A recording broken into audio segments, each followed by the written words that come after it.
Hola, soy Verónica Insausti y les doy la bienvenida a la entrevista. En esta ocasión tenemos como invitado a uno de los más destacados economistas e investigadores de Latinoamérica. Hablamos de Andrés Arauz. Él fue ministro de Conocimiento y Talento Humano, también ministro de Cultura y director del Banco Central de Reserva del Ecuador. También, por cierto, fue candidato a la presidencia en este país en las últimas elecciones. Bueno, Andrés, muchas gracias por estar acá en la entrevista. Bueno, estamos aquí en un evento tras la pandemia, la guerra, ¿no? Una situación global con crisis económica, política, social en todo el mundo.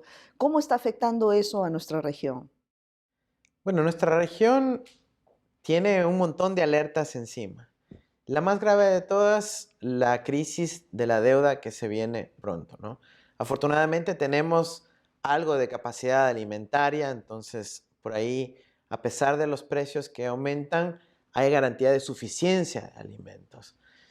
Tenemos buenos niveles de soberanía energética todavía, aunque hay riesgos por ahí también. Pero definitivamente donde hay mayor riesgo y donde nos puede apretar mucho a la región, esa es la cuestión del aumento sustancial de las tasas de interés y una situación muy grave a nivel del servicio de la deuda, ¿no? Los países cada vez más van a dedicar su presupuesto a pagar deudas viejas en vez de dedicarlo a la garantía de los derechos de la gente, la salud, la educación, la seguridad, las condiciones básicas de vida.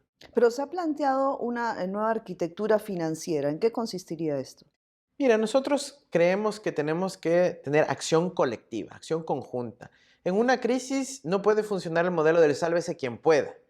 Tiene que haber una acción de todos juntos y estamos hablando de los países de la región latinoamericana y eso implica construir nuevamente el Banco del Sur, tener un Banco Central del Sur también para poder tener una moneda común, ojo, no una moneda única que reemplace a las nacionales, sino una moneda adicional común que permita enlazar nuestros pagos para que realmente haya una integración dentro de la región y poder además tener políticas comunes frente a los embates de los ataques especulativos de quienes quieren destruir nuestra región a punte juegos de casino con nuestras monedas, con nuestra población.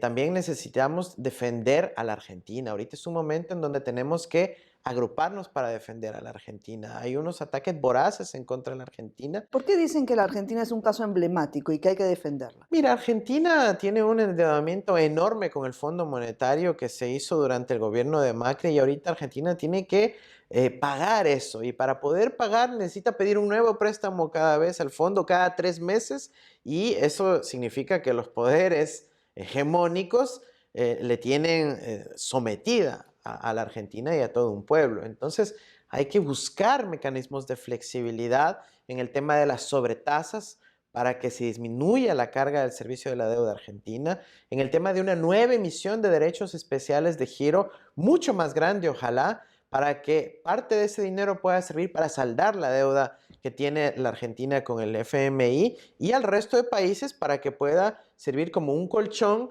frente a esta crisis de deuda externa que se viene muy pronto. Ahora, respecto a los derechos especiales de giro que acabas de mencionar, el año pasado que se emitieron, ¿cuántos países lo han utilizado y en qué? Mira, los derechos especiales de giro son una especie de moneda mundial. Lo hemos hablado ya en el pasado, pero es bueno que la gente se entere. Es un dinero mundial que muy poca gente conoce y básicamente se crea de la nada, mediante decisión política en el seno de la Asamblea General del Fondo Monetario Internacional. Todos los países votan y luego reciben un dinero. A los países ricos ese dinero no les sirve de nada porque ellos ya tienen dinero mundial, pero a los países del sur sí nos sirve de mucho los derechos especiales de giro. Más de 98 países lo han utilizado ya para uno u otro fin, o los han intercambiado por dólares para poder importar vacunas, equipamiento, etcétera, o lo han utilizado en sus presupuestos para atender las necesidades de su población, especialmente en la recuperación de la pandemia. También muchos países utilizaron los derechos especiales de giro para pagar viejas deudas con el Fondo Monetario y de esa manera siendo una especie de alivio de endeudamiento. Entonces es un instrumento realmente positivo y creemos que hay una oportunidad, si es que todos los países con voz alta exigen, al igual que lo está haciendo la Unión Africana, que haya una nueva emisión, realmente se pueda dar. Ahora, para todo esto, pues se necesita una cohesión, que la CELAC o la UNASUR, digamos, esté consolidada y no lo está. ¿Tú crees que ahora con Petro en el gobierno de Colombia esto se pueda rearticular? Sí, yo tengo mucha esperanza en el mensaje de Gustavo Petro el día de su posesión. Le dedicó casi una hora a hablar de la integración regional, pero yendo a nivel de proyecto inclusive, ¿no? Entonces hubo un gran desarrollo de la propuesta de integración regional. Yo creo que naturalmente surge como un líder que va llenando algunos de los vacíos de falta de liderazgo que tuvo la región con respecto al tema de la integración regional. Además, Colombia es el segundo país más poblado de América del Sur. Es un país también grande en términos de cobertura territorial y es un país que está geoestratégicamente ubicado y que, claro, para poder llevar a cabo muchas de las reformas que plantea al interno de Colombia, necesita escudarse, necesita apalancarse en la integración regional. Así que es evidente que por ahí se va a cumplir un rol clave. Ahora, esto también depende mucho del resultado electoral en Brasil. Sin Brasil, obviamente, se puede avanzar, pero muy poquito. Con Brasil se puede avanzar, pero mucho. Y aspiramos a que el triunfo de Lula en octubre marque definitivamente una dirección para toda nuestra América.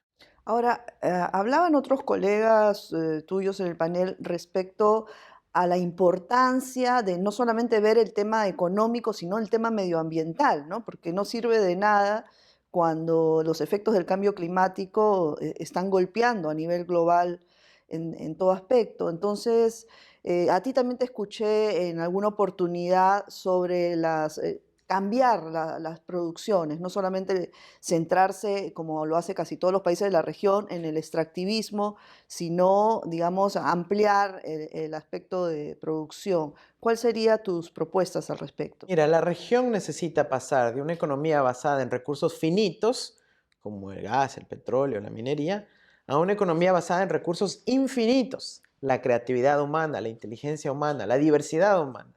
Entonces, eso implica el desarrollo de una política productiva basada en el conocimiento. ¿Cuáles son los requisitos fundamentales para eso? Tener una política educativa de amplia cobertura social, tener política educativa de buena calidad, buenos sistemas universitarios, harta inversión en ciencia y tecnología para poder investigar nuestras necesidades tecnológicas para poder transformar la matriz productiva. Implica lo que diseñamos para América Latina, que fue las 5 soberanías. La soberanía alimentaria, para que nosotros con nuestros propios alimentos tengamos suficiencia de aquellos en nuestra región. La soberanía sanitaria, nuestros propios medicamentos, pero también los equipos de tecnología que se utilizan en los hospitales. Imagínate que en cualquier momento nos bloqueen eso, se genera una vulnerabilidad enorme, como ya lo hemos visto tristemente en nuestra región. Necesitamos la soberanía de los recursos naturales para poder decir, a ver, si tú siembras soya y yo también, y entre los dos sumamos el 40-50% de la exportación de soya del mundo, ¿qué tal si conversamos y podemos lograr mejor precio de forma conjunta ante el mundo? Y eso mejora los términos de intercambio, pero además que nos permite un paso adicional, que es la industrialización. Y ahí se puede lograr con el petróleo, con la minería, con la agroexportación, industrializándola dentro de nuestra región. Pero también estamos hablando de la soberanía energética. Como dijo el presidente Petro, todavía nuestros sistemas eléctricos no están interconectados. No están interconectados. Entonces dependemos y somos vulnerables a lo que otras fuerzas hegemónicas nos provean en términos de energía. Muchos países todavía importan combustibles, como el mío en el caso del Ecuador, exportador de petróleo e importador de combustibles. Eso es absurdo. Y además, importaciones de combustibles fuera de nuestra región, ¿no? Vienen desde las refinerías de California, por ejemplo. Y finalmente, y algo muy importante, la soberanía del conocimiento. Necesitamos tener una política tecnológica común en donde se vayan cubriendo las necesidades de conocimiento para un sistema productivo propio, ¿no? Y eso implica, por ejemplo, contratar ingenierías para tener proyectos de infraestructura. Imagínate Sudamérica con un sistema ferroviario común, que nos pueda conectar las grandes ciudades de nuestro Claro, continente. sería maravilloso, pero claro, más allá de la voluntad política también se necesita dinero para poder ampliar esa diversidad productiva, ¿no? Por eso hablamos de la nueva arquitectura financiera, de poder tener instrumentos propios, porque algunas veces la gente quiere o depender del FMI o dicen, no, dependamos mejor de la China. No, dependamos de nosotros mismos. Y Tengamos cómo hacer nuestra eso? arquitectura financiera con un Banco del Sur volcado a financiar proyectos regionales, no para la caja chica de tal o cual gobierno, sino para proyectos grandes que necesita la región.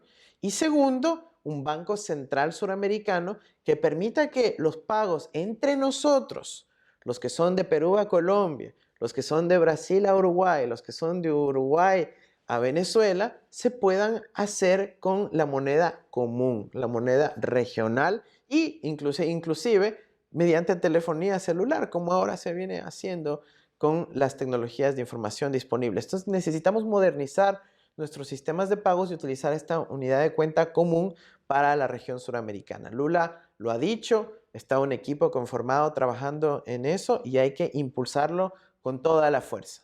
Ahora, en la pandemia casi todos los gobiernos de la región apostaron por el endeudamiento, ¿no?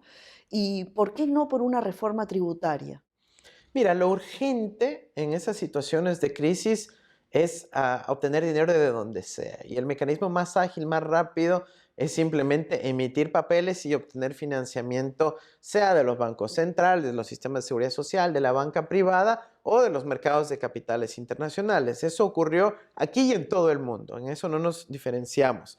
Las reformas tributarias implican procesos de transición, una discusión en términos de economía política profunda, ¿no es cierto? Los congresos deliberan, la gente participa, los medios se pronuncian, pero luego viene la transición. Porque si tú quieres implementar un impuesto a la renta, bueno, tienes que esperar que pase todo un año de la actividad económica para recién en el subsiguiente año empezar a recaudar. Entonces, incluso los países que sí implementaron reformas tributarias en el contexto de la pandemia han tenido que esperar un poco para que esa recaudación aumente. Así que la deuda era casi inevitable y por eso vuelvo al tema de los derechos especiales de giro. Se necesitaba también una emisión grande, fuerte, sustancial, rápida, como es la emisión de los derechos especiales de giro, para que llegue a los distintos países y pueda suplementar los presupuestos fiscales y las reservas para fines de balanza de pagos. ¿Y de qué depende o de quiénes depende que se vuelva a emitir los DEX? Mira, los DEX se toman en una decisión de la Asamblea General del Fondo Monetario Internacional. 190 países miembros votan. Ahora se ha hecho por correo electrónico por las circunstancias de la pandemia, pero evidentemente muestra que es una decisión que se puede tomar rápidamente. Lamentablemente, requiere una aprobación con el 85% de los votos. ¿Y qué significa eso? Que si los países ricos no están apoyando la idea, no se alcanza esa suficiencia de votos. ¿Cuál es la realidad en el tema del FMI? Que el país que tiene poder de veto, que es los Estados Unidos, si ellos están de acuerdo, todo el resto se alinea y se impulsa. Por eso hay una acción de la sociedad civil norteamericana, de muchos aliados y ojalá del pronunciamiento de los países de la región, para que en el Senado norteamericano se apruebe una resolución que ya se aprobó en la Cámara de Representantes para que se vuelvan a emitir los derechos especiales de giro. Si el Congreso le ordena al Tesoro norteamericano que en el FMI vote a favor, pues no le queda otra que cumplir. Ahora, en esta nueva arquitectura financiera que se está planteando, la idea pues es ya no depender de organismos multilaterales externos, ¿no? Como el FMI, que también a su vez depende de Estados Unidos. Mira, la soberanía no es un absoluto, es un camino, es una utopía por la cual debemos transitar. Entonces, cada vez la sociedad conforme avanza detecta nuevas dependencias, nuevas vulnerabilidades y los países tenemos que ir construyendo mecanismos para asegurarnos esa soberanía. Quizás hace 20 años uno pensaba que la soberanía digital, la soberanía tecnológica no era tan importante. Ahora decimos, ¿estamos cómodos con que mis datos personales se almacenen en servidores en San Francisco, en Miami o en Beijing o en donde sea? Tal vez no, tal vez ahora sí nos interesa preservar nuestros datos personales dentro de nuestros países o por lo menos dentro de la región.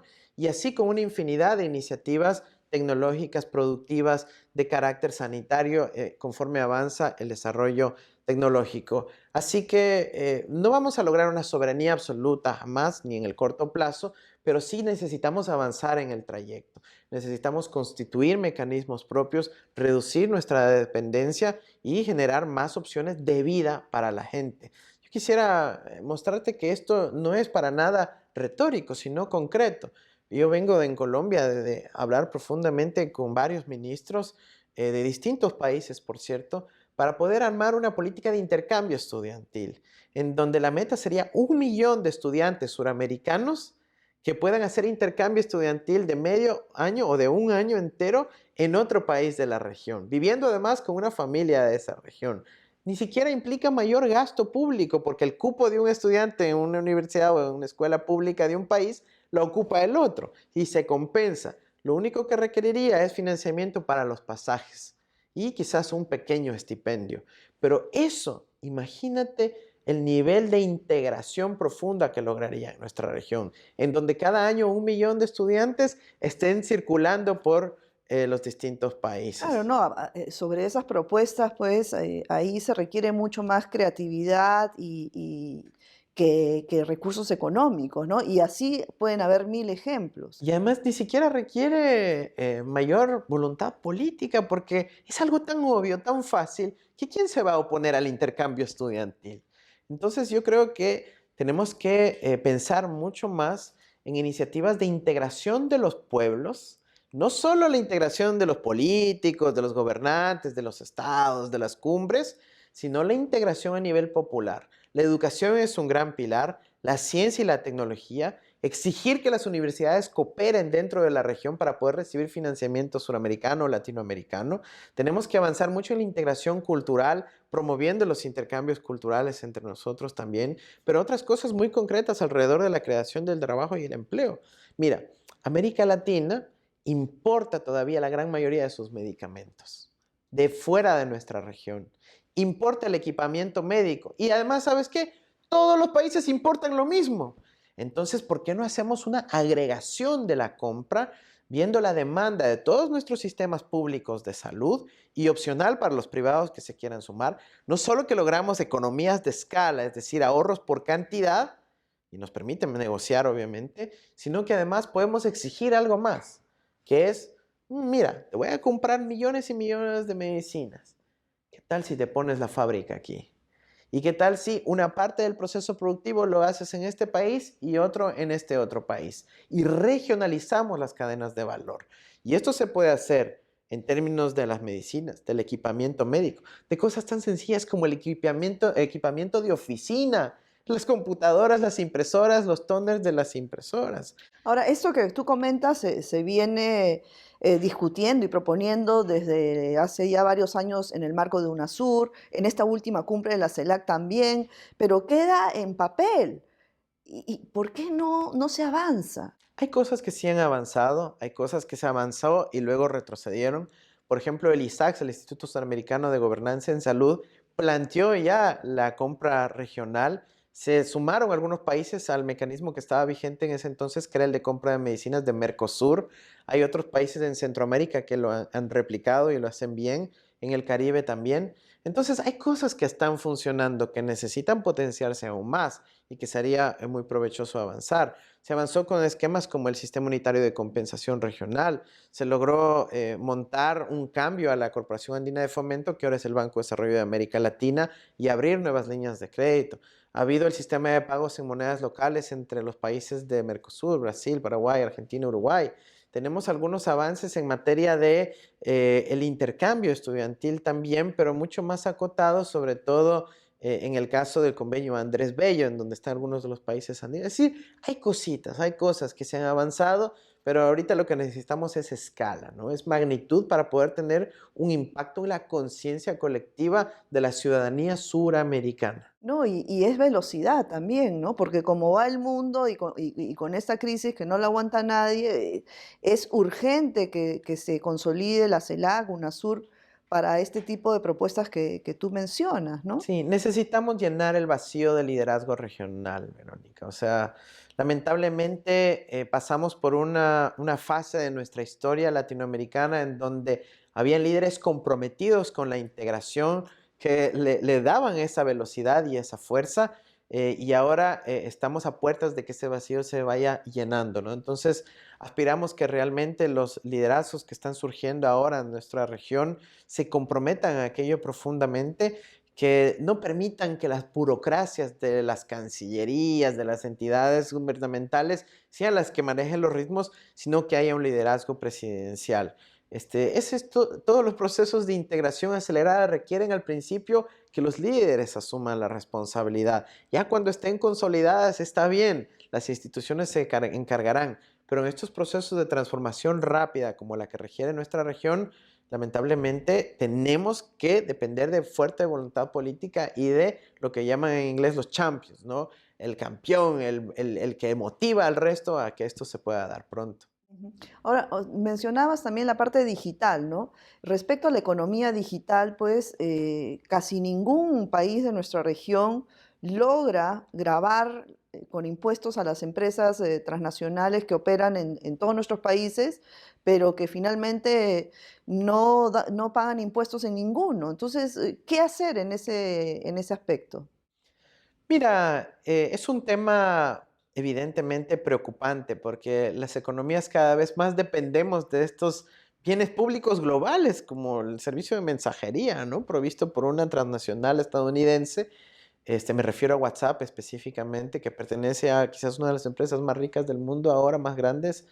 Y sin embargo, no solo que no pagan impuestos por la publicidad que manejan, etcétera, y por los usuarios que van cooptando y captando, sino que además no sabemos qué información manejan sobre nosotros. Sabemos que tienen redes y puertas traseras para que otros servicios de inteligencia accedan a esos datos de otros países. Y sin embargo, nosotros estamos desprotegidos a nivel individual y colectivo. No hay una política de generar alternativas también regionales o nacionales alrededor de eso. Y además hay el problema tributario, en donde utilizan y se aprovechan de paraísos fiscales, de esquemas de evasión, de doble tributación, que en realidad es de no tributación, para poder esconderse de la autoridad tributaria. ¿Hay cómo hacerlo? Por supuesto que hay cómo hacerlo, y los países tienen su potestad soberana de gravar a través de mecanismos inteligentes, como por ejemplo el pago a través de las tarjetas de crédito o a través de imputación de número de usuarios y cargarle para la autorización a que puedan operar dentro de un país. Entonces, el marco está ahí. Evidentemente, también es una falta de voluntad política para hacerlo. Sí, claro, no se hace, ¿no? Ahora, también lo que te quería preguntar respecto, ¿por qué no hay una organización internacional de tributación, así como hay de comercio, de qué sé yo? ¿Por qué no existe eso? Mira, en un principio, en las negociaciones donde se conformaba las grandes organizaciones mundiales luego de la Segunda Guerra Mundial, se desvinculó lo que iba a ser un solo proyecto, la de comercio con la del trabajo y la monetaria. Iban a ser una triada que trabaje juntas, en donde no solo se vele por los intereses del capital, sino también de los trabajadores. Y en esa misma conferencia, que fue la conferencia de Habana en los 1940, en los 40, también estaba incluido la reflexión sobre la política tributaria más allá de la arancelaria. Sin embargo, eso no fue ratificado por los Estados Unidos en los 40 y solo se montaron esos dos pilares aparte, por fuera, por cierto, el segundo fuera de las Naciones Unidas. La OMC, que es la figura del GATT, del Acuerdo de Comercio y Aranceles, y el Fondo Monetario Internacional. Y la parte del trabajo la ignoraron. No fue sino hasta 30 años después que se conformó la Organización Internacional del Trabajo, pero además desvinculada del proceso comercial ¿Y y por qué crees monetario. que nunca se ha creado? Mira, en el caso de la cuestión tributaria, siempre ha habido mucho celo respecto a la soberanía de los tributos, ¿ya? Pero sobre todo ahora, donde vemos que la política tributaria se definía desde la OCDE, que a su vez era contaminada por el cabildeo, corrupción y cooptación de las transnacionales, lo que buscaban era debilitar nuevamente la lógica del sálvese quien pueda para que los países compitan hacia abajo, lo que se llama la carrera hacia el abismo, con desregulación tributaria, incentivos, bajando la tasa efectiva de impuesto a la renta, etcétera, etcétera, para dizque atraer inversión extranjera directa, ¿no? Entonces, ahí hubo una intención expresa históricamente para que los países no puedan apalancarse en un estándar internacional. Ahora nos hemos dado cuenta que eso ha sido malo, que generó evasión, etcétera, y quién quiere suplir ese hueco, el Club de los Países Ricos, que es la OCDE, la Organización de Cooperación y Desarrollo Económico, que es el club de los países avanzados, ricos, europeos, Estados Unidos, Japón, básicamente. Entonces, necesitamos que ese debate no lo manejen pues exclusivamente los países ricos. Todos los países cobramos impuestos, todos tenemos experiencias con aquello y ese debate debe trasladarse a las Naciones Unidas y conformar una organización en ese sentido, con una convención internacional en materia tributaria en donde se recojan los principios de la Carta de Naciones Unidas respecto a la solidaridad, subsidiariedad, reciprocidad, etcétera, y no que sea una cuestión de el sálvese quien pueda con tratados básicamente entre ricos y pobres donde se benefician exclusivamente las transnacionales. Bueno, se nos ha ido el tiempo, pero una última pregunta. ¿Qué le recomendarías al ciudadano de a pie en nuestra región con esta crisis que ya estamos viviendo? Y tal, el ciudadano de a pie tiene que hacer valer sus derechos, ¿no? Tiene que exigir que se garanticen sus derechos que están en nuestras constituciones, en tratados internacionales, y que sepa que más allá de lo que pareciera vanidades gubernamentales o la realidad política doméstica de cada uno de nuestros países, hay una realidad planetaria y hay una realidad hemisférica en donde todos vamos a vivir los mismos problemas. Y si todos estamos viviendo los mismos problemas, tal vez no es culpa exclusivamente de quien nos gobierne. Tal vez hay un fenómeno más amplio que es el que nos está gobernando.